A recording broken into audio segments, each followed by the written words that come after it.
Olá, a graça e a paz de Jesus Cristo, nosso Senhor. Nós vamos continuar estudando a Palavra de Deus. Desta vez, o Salmo de número 85. Este Salmo é muito parecido com o Salmo de número 80, pois ele traz à tona o tema restauração e o tema avivamento. Então daremos neste momento enfoque ao tema avivamento. Eu peço a você que abra sua Bíblia e acompanhe a leitura do Salmo de número 85. Foste favorável à tua terra, ó Senhor, trouxeste restauração a Jacó. Perdoaste a culpa do teu povo e cobriste todos os seus pecados. Retiraste todo o teu furor e te afastaste da tua ira tremenda.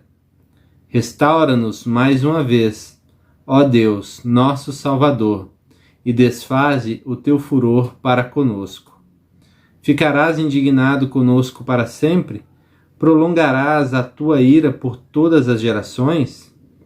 Acaso não nos renovarás a vida, a fim de que o teu povo se alegre em ti? Mostra-nos o teu amor, ó Senhor, e concede-nos a tua salvação. Eu ouvirei o que Deus, o Senhor, disse. Ele promete paz ao seu povo, aos seus fiéis. Não voltem eles à insensatez.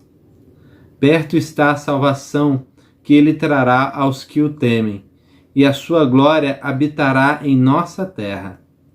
O amor e a fidelidade se encontrarão, a justiça e a paz se beijarão. A fidelidade brotará da terra, e a justiça descerá dos céus. O Senhor nos trará bênçãos, e a nossa terra dará a sua colheita. A justiça irá adiante dele e preparará o caminho para os seus passos. Vamos orar ao Senhor? Santo Deus, amado Pai, em nome de Jesus Cristo, nós pedimos que o Espírito Santo conduza esse estudo, Pai, para que o seu nome seja glorificado, para que nossas vidas sejam transformadas segundo o teu querer. Em nome de Jesus Cristo que suplicamos essas bênçãos. Amém. O Salmo 85 ele é um salmo pós-exílico, ou seja, ele é escrito após o povo de Israel retornar do exílio babilônico. O povo havia estado cativo durante 70 anos na Babilônia, e agora eles tinham a oportunidade de retomar as suas vidas. É um momento complicado, onde eles estão reconstruindo a cidade, reconstruindo as suas vidas, reconstruindo tudo aquilo que eles conhecem por uma possibilidade de existência. Então eles estão retomando tudo aquilo que eles faziam antes, porém é perceptível quando lemos também os profetas que havia algo que o povo estava deixando de lado. E esse algo era muito importante, porque uma das grandes prioridades de Israel era o relacionamento com Deus. Porém, eles estavam ficando mais preocupados com as suas casas, preocupados com os seus afazeres e deixando o trabalho do templo de lado, deixando o culto a Deus, a adoração a Deus de lado. E isso é enfatizado nos livros do profeta Zacarias e do profeta Ageu. Eles vêm denunciar justamente esses acontecimentos. Posteriormente, nós vamos perceber isso também no profeta Malaquias, como é tão forte essa questão desse distanciamento do povo de Israel em relação aos trabalhos, em relação à adoração ao Senhor. O que acontece é que nesse período, os filhos de Corá são levantados para então trazer à tona aquilo que Deus está realizando e também suplicar para que Deus renove as forças, para que Deus reavive o povo, para que Deus restaure aquele que foi chamado povo de Deus. E aí nós temos que perceber algumas coisas aqui. Logo no versículo 1 é afirmado que o Senhor começou essa restauração, ou seja, o povo foi retirado do cativeiro. Em seguida é dito também que o povo foi perdoado, e foi perdoado os seus pecados, foram cobertos os seus pecados. Após 70 anos de cativeiro, o povo se sente perdoado, o povo se sente restaurado, porém, mesmo com essa confissão de fé tão forte que o salmista faz afirmando que Deus retirou o seu furor de cima do povo, ele vai fazer um pedido muito especial nos versículos 4 até o versículo 7. E é um pedido de restauração, um pedido de reavivamento. Eu chamo a sua atenção para o versículo 4, onde diz: restaura-nos mais uma vez, ó Deus nosso Salvador. E chamo sua atenção também para o versículo 6. Acaso não nos renovarás a vida, a fim de que o teu povo se alegre em ti? E o versículo 7, aquilo que é uma petição, vai dizer: mostra-nos o teu amor, ó Senhor, e concede-nos a tua salvação. Então, por esses versículos, a gente percebe que o salmista está preocupado com a restauração, com o reavivamento do povo e com a percepção do amor de Deus sobre as suas vidas. A salvação provinda por Deus. Então eu quero chamar a sua atenção justamente para a gente se voltar para isso. Por quê? Porque quando a gente lê o versículo 1 a 3, fica muito claro que Deus iniciou uma restauração, que Deus trouxe o povo de volta. Mas quando a gente lê o versículo 4 a 7, a gente fica em xeque se perguntando: será que Deus restaurou o povo? Mas o que está acontecendo agora que o povo precisa ser reavivado? E aí eu quero chamar a sua atenção para aquilo que acontece na vida de muitos cristãos. Homens e mulheres que tiveram um encontro com Jesus Cristo, experimentaram a salvação que há no nosso Senhor e Salvador Jesus. Os seus corações se aqueceram um dia. Eles sentiram o poder do Espírito Santo em suas vidas e foram totalmente transformados. As suas rotinas foram transformadas, o seu meio de lidar com as pessoas ao seu redor, os vícios foram deixados de lado, suas paixões foram deixadas de lado.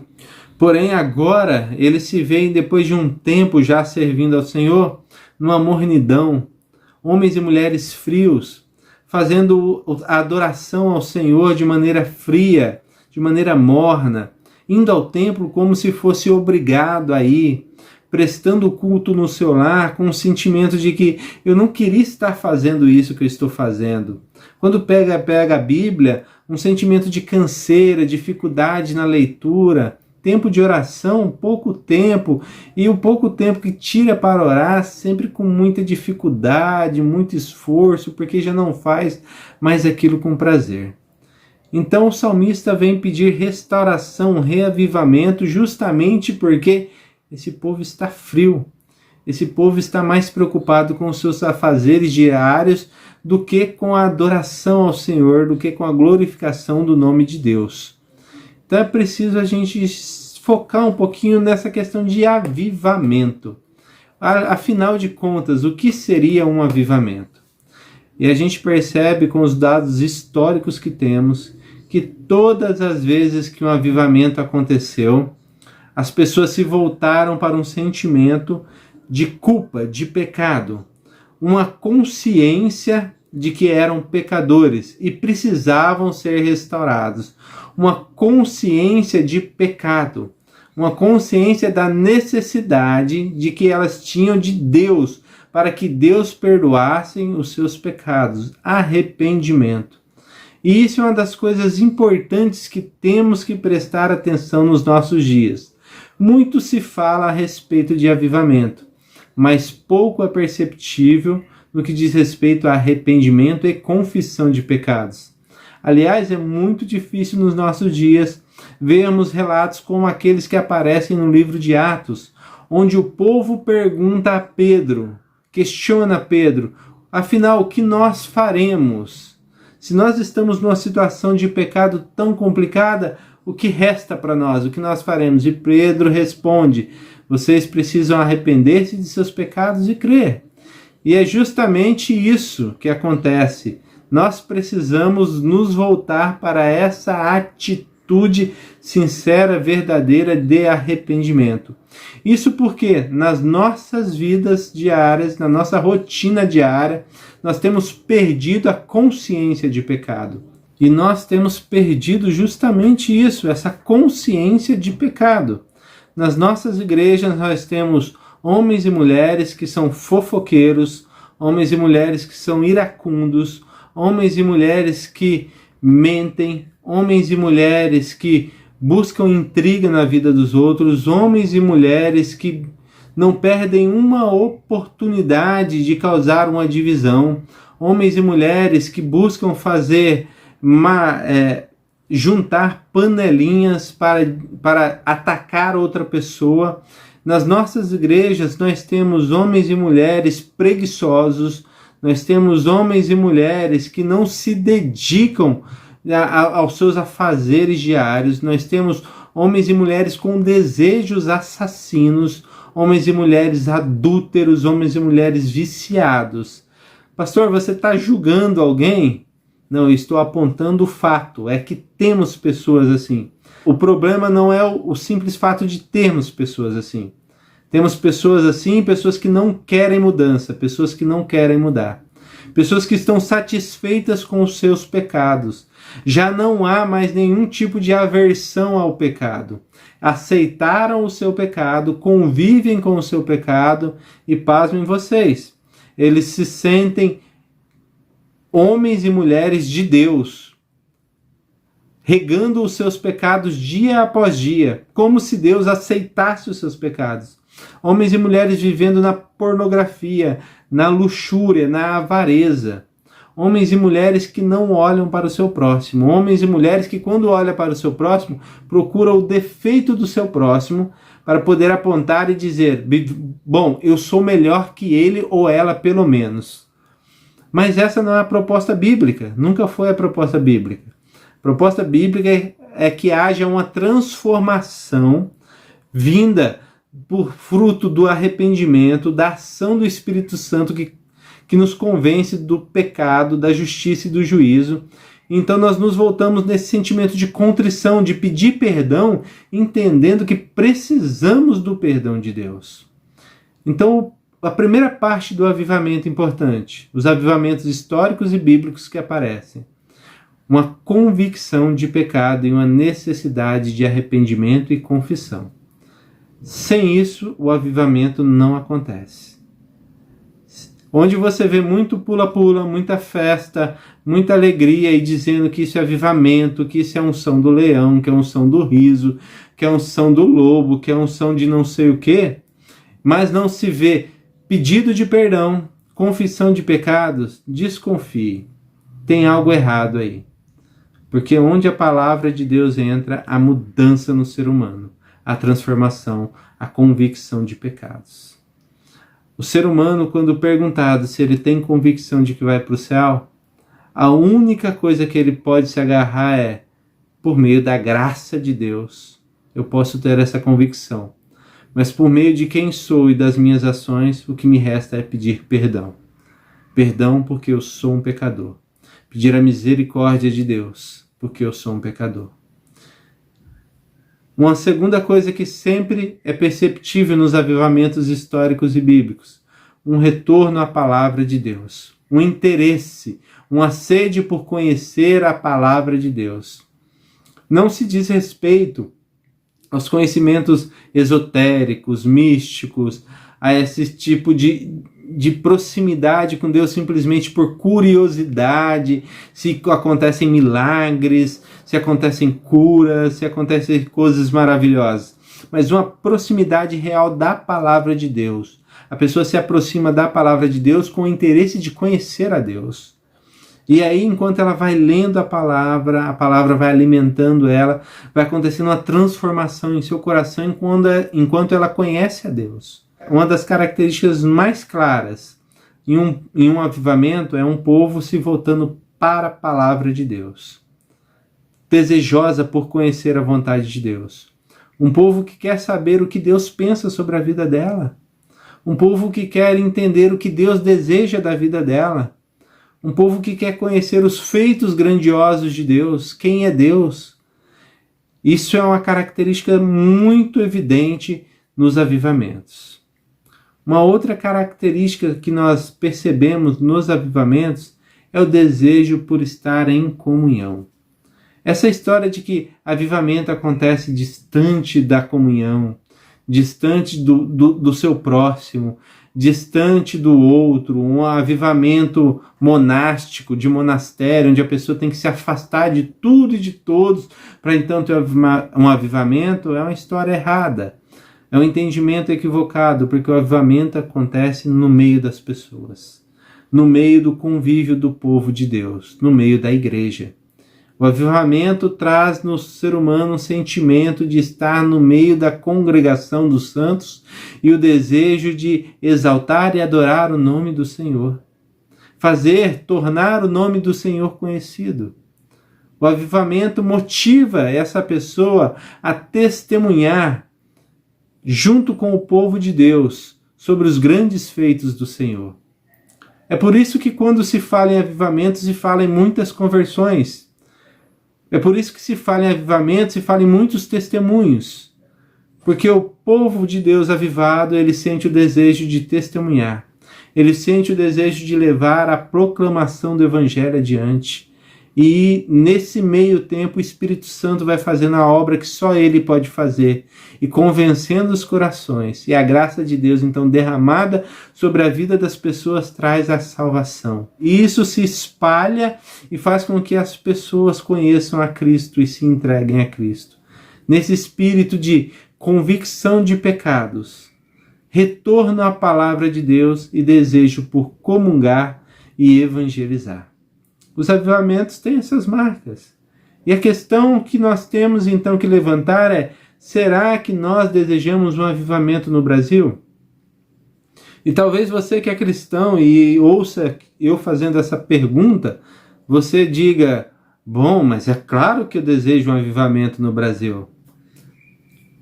Quando foi a última vez que você orou pedindo perdão pelos seus pecados? Honestamente, seja honesto contigo. É aí que vai começar um avivamento. Quando você tiver a coragem de pedir perdão pelos seus pecados. Quando foi a última vez que você se dedicou à leitura e o conhecimento do Senhor nas Escrituras? É aí que vai começar o avivamento. Quando você tiver o desejo de ler a palavra de Deus. Abrir a palavra de Deus, ler a palavra de Deus e conhecer a vontade de Deus. Quando foi a última vez que você foi para o culto feliz, alegre, porque você estava indo para ter um encontro com Cristo? Quando foi a última vez que você saiu às portas evangelizar, tornar conhecido o nome do Senhor? Porque o seu desejo é proclamar que só Jesus Cristo salva. Quando eu pergunto se você deseja realmente um avivamento, não é para você olhar para o seu vizinho e falar: tem um avivamento na vida dos meus vizinhos porque eles são pecadores. Veja que o texto ressalta no versículo 6: acaso não nos renovarás a vida? Não é não renovarás o meu vizinho, o ímpio que não conhece o Senhor. Nos renovarás. Porque somos nós que precisamos ser renovados. O problema do Brasil não é a igreja A, a igreja B. O problema é você que é cristão, conhece a palavra de Deus, a vontade de Deus, mas não a pratica. Não coloca ela em prática. Você está morno, está frio. Você precisa voltar ao primeiro amor, ao desejo de estar próximo do Senhor e Salvador Jesus Cristo, ao desejo de pregar o Evangelho, ao desejo de ler as Escrituras, a sinceridade de confessar os seus pecados e perceber que você depende de Deus, da obra do Espírito Santo na sua vida. O avivamento vai acontecer quando nós, homens e mulheres cristãos, nos voltarmos para uma atitude sincera, um relacionamento sincero, em espírito e em verdade com Deus. Aí sim, então, poderemos dizer: queremos sim um avivamento, quando estivermos dispostos a começar um avivamento em nossas vidas. O meu convite para você nesse dia é que você olhe para a sua vida com sinceridade. E se por acaso você deseja que o Brasil tenha um avivamento, que os nossos irmãos se avivem, eu quero te convidar a ser o primeiro, a começar por você. Olhe para a sua vida e perceba as coisas que você precisa mudar, os pecados que precisa deixar, as confissões que precisa realizar, o estudo e leitura da palavra de Deus que precisa fazer, a proximidade na adoração e na evangelização que precisa acontecer em sua vida. E então, você quer que Deus traga um avivamento à igreja brasileira? E você, que foi abençoado por esse vídeo, eu quero te convidar a curtir o vídeo, a se inscrever no canal e a compartilhar o vídeo para que outras pessoas tenham acesso à palavra de Deus. Deus o abençoe. Até logo mais.